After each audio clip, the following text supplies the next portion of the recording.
diagonalise la matrice de rotation A d'un angle phi autour de l'axe des Z et détermine la matrice correspondante S. La première chose à faire, c'est de chercher cette matrice de rotation A. Regardons d'abord dans le plan OXY. N'importe quel point P dans le plan peut être décrit au moyen de sa coordonnée cartésienne XY, mais il peut aussi être décrit au moyen de cette distance entre le point P et l'origine O, distance que nous désignons par petit r, et cet angle alpha entre le demi-axe des x et ce segment OP. Le couple de nombres R alpha s'appelle coordonnée polaire du point P. Il y a un lien entre la coordonnée cartésienne XY du point P et la coordonnée polaire R alpha du point P. Et ce lien se voit dans ce triangle rectangle. Nous voyons clairement que x est égal à r fois le cosinus de alpha, comme ceci. Et dans ce même triangle rectangle, nous voyons que le y qui se voit aussi là, le y est égal à r fois le sinus de alpha, comme ceci. Maintenant, selon l'énoncé, nous faisons tourner ce point P autour de l'origine O, et ce, d'un angle phi. Ainsi, nous obtenons comme image de P ce point P' de coordonnées cartésiennes x', y'. Ici, on peut montrer l'animation de cette rotation. Nous avons ceci. La rotation d'angle phi autour de l'origine O est décrite par ce calcul matriciel. La coordonnée cartésienne x', y' du point P' est égale à cette matrice de rotation cos phi moins sin phi, cos phi fois la coordonnée cartésienne xy du point P. Démontrons cette formule matricielle. Commençons par x'. Le x' se voit dans ce triangle rectangle comme r fois le cosinus de cet angle alpha plus phi. Donc x' est égal à r fois cos alpha plus phi. Ici, nous appliquons la formule d'addition pour le cosinus qui dit que cos alpha plus phi est égal à cos alpha fois cos phi moins sin alpha fois sin phi. Maintenant, nous distribuons le r sur ces parenthèses. Dans le premier terme, nous mettons le cos phi à gauche et dans le deuxième terme, nous mettons le sin phi à gauche. Ainsi, nous obtenons ce calcul-là. Cos phi fois r cos alpha moins sin phi fois r sin alpha. Mais le r cos alpha, ça c'est x, et le r sin alpha, ça c'est y. Donc, pour x', nous obtenons cos phi fois x moins sin phi fois y. Vérifions dans la formule, x' est égal à cos phi fois x moins sin phi fois y. Correct. Maintenant, le y'. De nouveau, dans ce triangle rectangle, nous voyons que y' est égal à r fois le sinus de l'angle alpha plus phi, comme ceci. Par la formule d'addition du sinus, nous savons que le sinus de alpha plus phi est égal à sin alpha cos phi plus cos alpha sin phi. De nouveau, nous distribuons le r Dans le premier terme, nous mettons cos phi à gauche et dans le deuxième terme, nous mettons sin phi à gauche. Ainsi, nous obtenons pour y' ce calcul-là. Oui, mais r cos alpha, ça c'est x, et r sin alpha, ça c'est y. Donc, nous obtenons que y' est égal à sin phi fois x plus cos phi fois y. Regardons dans le calcul matriciel, y' est égal à sin phi fois x plus cos phi fois y. Correct. Ensuite, dans l'espace à 3 dimensions, nous regardons une rotation autour de l'axe des z telle qu'elle est décrite dans l'énoncé. Nous avons ceci. La matrice de rotation de l'espace à 3 dimensions autour de l'axe des z est cette matrice A. Cos phi moins sin phi 0, sin phi cos phi 0, 0, 0, 1. En effet, nous venons justement de montrer que x' est égal à cos phi x moins sin phi y et que y' est égal à sin phi x plus cos phi y. En plus, nous avons z' est égal à z. Ça c'est évident. La cote de ce point P' est la même que la cote de ce point P, vu que ce cercle est horizontal, parallèle au plan OXY. Et ces trois égalités-là peuvent s'écrire sous forme de cette égalité matricielle x', y', z', coordonnées du point P', est égale à cette matrice fois x, y, z, coordonnées de ce point P. Vérifions. X' est égal à cos phi x moins sin phi y plus 0 fois z. C'est écrit là, ok. Y' est égal à sin phi x plus cos phi y plus 0 fois z.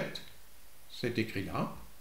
Et z' est égal à 0 fois x plus 0 fois y plus 1 fois z. Donc z' est égal à z. Et voilà, nous l'avons déjà trouvé, la matrice de rotation A. Nous sommes priés de diagonaliser cette matrice A, et pour ce faire, nous allons chercher d'abord les valeurs propres de A. Ensuite, les vecteurs propres relatifs à ces valeurs propres. Pour cet exemple-là, nous pouvons déjà dire à l'avance que une valeur propre sera 1 et un vecteur propre de base sera le vecteur de coordonnées 0, 0, 1. Ce vecteur-là. Et tout multiple de ce vecteur propre de base sera aussi vecteur propre de cette matrice A. Pourquoi? Parce que si nous tournons le point P autour de l'axe des Z, ce vecteur-là ne change pas. Il reste égal à lui-même. Idem pour ce vecteur de base. Donc, c'est bien un vecteur propre, 0, 0, 1, relatif à la valeur propre, lambda 1 est égal à 1. Donc ici, on peut déjà prévoir cela avant de commencer la diagonalisation de la matrice A. Pour diagonaliser cette matrice de rotation A, nous allons distinguer deux cas. Premier cas, l'angle de rotation phi est un multiple entier de pi. Nous subdivisons ce premier cas en deux sous-cas. Premier sous-cas, l'angle phi est égal à 2k pi avec k nombre entier. Dans ce sous-cas, le cosinus de phi est égal à 1 et le sinus de phi est égal à 0. Et par conséquent, la matrice de rotation s'écrit comme ceci. Plus besoin de la diagonaliser, elle est déjà une matrice diagonale. Si on veut absolument parler d'une matrice de diagonalisation S parce que c'est indiqué dans l'énoncé, alors comme S, on peut prendre la matrice identité qui est égale à sa propre matrice inverse. Deuxième sous-cas, l'angle de rotation phi est égal à pi plus 2k pi avec k nombre entier. Dans ce sous-cas-là, le cosinus de phi est égal à moins 1 et le sinus de phi est égal à 0. Donc, comme matrice de rotation A, nous obtenons cette matrice-là, qui elle aussi est une matrice diagonale. Plus besoin de la diagonaliser. Encore une fois, si on veut absolument parler d'une matrice S parce que c'est indiqué dans l'énoncé, on peut prendre comme matrice S la matrice identité, qui est égale à sa propre matrice inverse. Deuxième cas, l'angle de rotation phi n'est pas un multiple entier de pi. Pour diagonaliser cette matrice de rotation A, cherchons d'abord les valeurs propres de A qui s'obtiennent en résolvant l'équation déterminant de A moins lambda E est égal à 0, c'est-à-dire ce déterminant est égal à 0.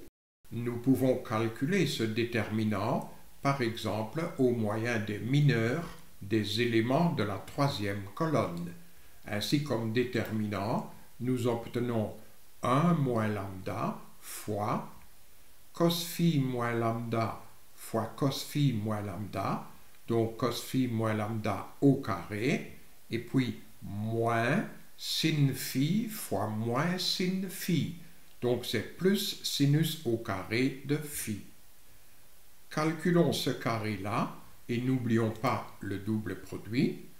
Ainsi, entre parenthèses, nous obtenons lambda au carré moins 2 cos phi fois lambda plus cos carré de phi plus sin carré de phi.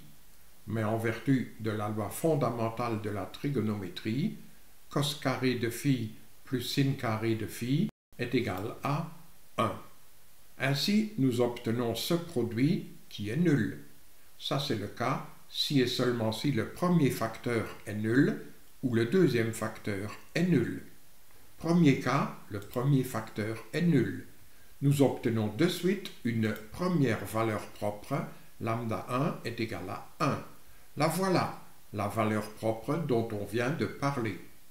Deuxième cas, ce trinôme du second degré en lambda est égal à 0. Donc ça, c'est une équation du deuxième degré en lambda.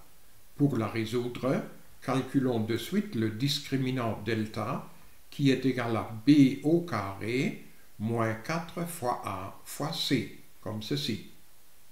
Ce carré-là donne moins 2 au carré 4 fois cosinus au carré de phi. Et ainsi, nous pouvons mettre 4 en évidence. Entre parenthèses, nous obtenons cosinus au carré de phi moins 1. De nouveau, en vertu de la loi fondamentale de la trigonométrie, le cosinus au carré de phi moins 1, c'est moins le sinus au carré de phi. Et ce produit peut être écrit sous forme de ce carré-là, 2i sin phi au carré, parce que i au carré, c'est moins 1. Ainsi, pour lambda, nous trouvons moins b, plus ou moins la racine carrée de delta, plus ou moins 2i sin phi, divisé par 2 fois a, donc divisé par 2. Nous pouvons simplifier cette fraction par 2 et nous voyons que nous obtenons deux valeurs pour lambda, l'une avec plus, l'autre avec moins. Regardons d'abord celle avec plus. Nous obtenons cos phi plus i sin phi. Et ça c'est 6 phi. Comme deuxième valeur avec moins, nous obtenons cos phi moins i sin phi. Ce moins-là, on peut le mettre dans le sinus parce que moins sinus phi, c'est la même chose que sinus de moins phi, mais alors nous obtenons ici l'angle moins phi, et là nous avons l'angle phi. Oui, mais le cosinus de phi et le cosinus de moins phi, c'est la même chose. Donc, comme deuxième valeur pour lambda, nous obtenons cos de moins phi plus i fois sin de moins phi. Et ça c'est le 6 de moins phi. Ainsi, nous obtenons une deuxième valeur propre, lambda 2 est égal à 6 phi, ce qu'on peut aussi écrire sous forme E exposant I phi, et la troisième valeur propre lambda 3, c'est 6 de moins phi, ce qu'on peut aussi écrire sous la forme E exposant moins I phi. Mais pour notre exercice, il est avantageux de laisser cette écriture-là 6 phi et celle-là 6 moins phi.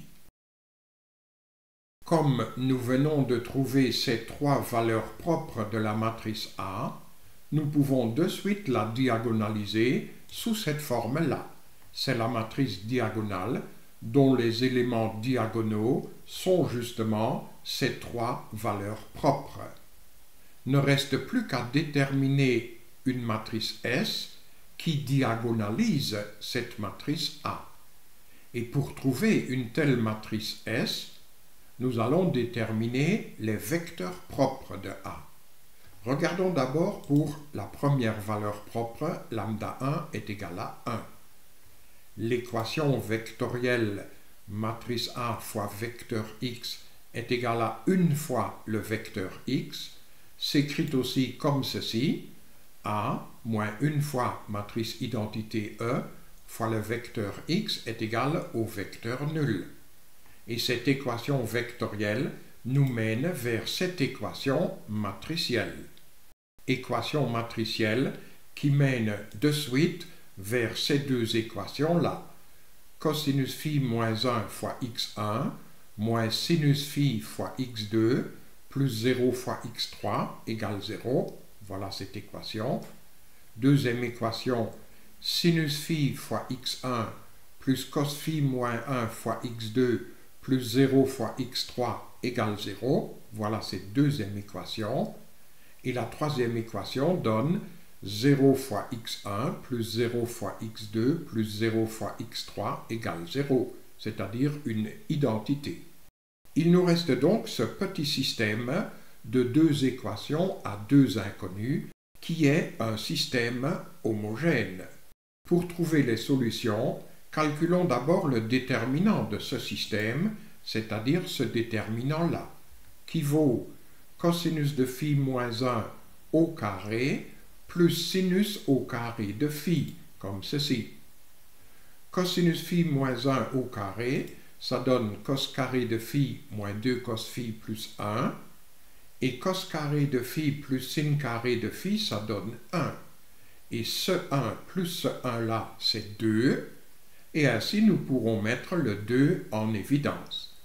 Entre parenthèses, il reste 1 moins cos phi. Mais 1 moins cos phi n'est pas nul, parce que le cosinus de phi n'est pas égal à 1, puisque nous sommes justement dans ce cas-là.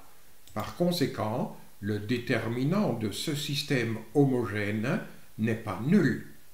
Et donc, ce système se réduit à x1 est égal à x2 est égal à 0. Et d'après ces deux égalités-là, nous déterminons tout de suite tous les vecteurs propres x relatifs à la valeur propre 1 qui s'écrivent sous la forme m fois 0, 0, 1 où m est non nul. Nous avons ici ce vecteur propre de base 0, 0, 1 qui forme la première colonne de la matrice S que nous sommes en train de chercher. Cherchons ensuite les vecteurs propres relatifs à cette deuxième valeur propre 6 phi. L'équation vectorielle matrice A fois vecteur x est égal à 6 phi fois vecteur x peut aussi s'écrire sous cette forme-là. Matrice A moins 6 phi fois matrice identité E fois le vecteur x est égal au vecteur nul. Et cette équation vectorielle nous mène vers cette équation matricielle. Nous avons ici 6 phi. 6 phi, ça c'est cosinus de phi plus i fois le sinus de phi. Donc ici, nous voyons cosinus de phi moins cosinus de phi moins i fois sinus de phi. Et ça c'est moins i sin phi. Là, pareil. Et ici, nous obtenons un moins cos phi moins i sin phi.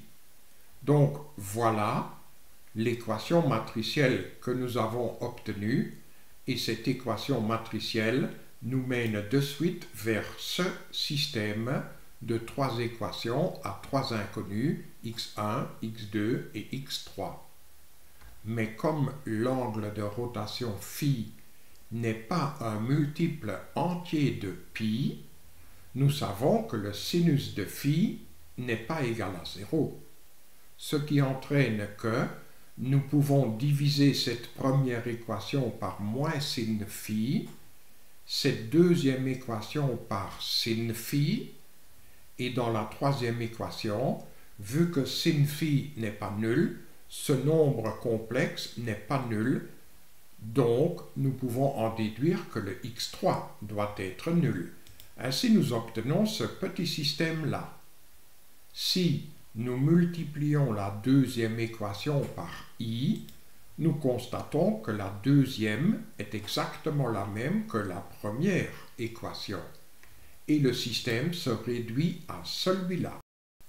De ce petit système-là, nous pouvons déduire que tous les vecteurs propres x relatifs à cette valeur propre 6 phi s'écrivent sous cette forme-là, m fois ce vecteur propre de base 1 moins i0, où le nombre m doit être différent de 0. Et c'est ce vecteur propre de base 1 moins i0 que nous inscrivons comme deuxième colonne dans la matrice S. Finalement, nous cherchons les vecteurs propres relatifs à cette troisième valeur propre 6 de moins phi. L'équation vectorielle matrice A fois vecteur x est égale à 6 de moins phi fois vecteur x s'écrit aussi sous cette forme-là. Matrice A moins 6 de moins phi fois la matrice identité E fois le vecteur x est égal au vecteur nul. Cette équation vectorielle nous mène vers cette équation matricielle. Nous avons ici 6 de moins phi. Ça c'est le cosinus de moins phi plus i fois le sinus de moins phi. Donc c'est le cosinus de phi moins i fois le sinus de phi. Par conséquent, nous avons ici cosinus de phi moins cosinus de phi plus i fois le sinus de phi, c'est-à-dire i fois le sinus de phi. Et là, pareil. Ici, nous obtenons 1 moins cos phi moins i sin phi. Donc, cette équation matricielle nous mène vers ce système de trois équations à trois inconnus. Mais, comme phi n'est pas un multiple entier de pi, le sinus de phi ne peut pas être nul, ce qui nous permet de diviser la première équation par sin phi, la deuxième aussi par sin phi, et dans la troisième équation, nous voyons que sin phi n'est pas nul, et par conséquent ce nombre complexe n'est pas nul, donc le x3 doit être nul. Ainsi, nous obtenons ce système d'équations. En multipliant la deuxième équation par i, nous voyons que les deux premières équations, c'est une et la même, ce qui signifie que le système se réduit à celui-là.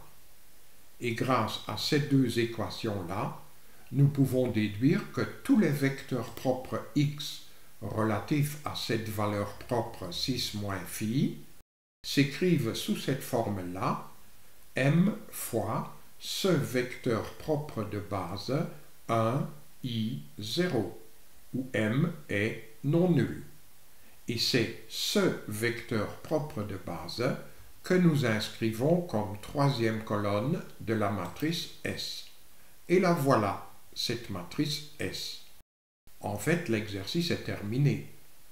Mais on peut toujours vérifier si S exposant moins 1 fois A fois S donne bien cette matrice diagonale. Je l'ai vérifié, j'ai fait cet exercice, ça fonctionne.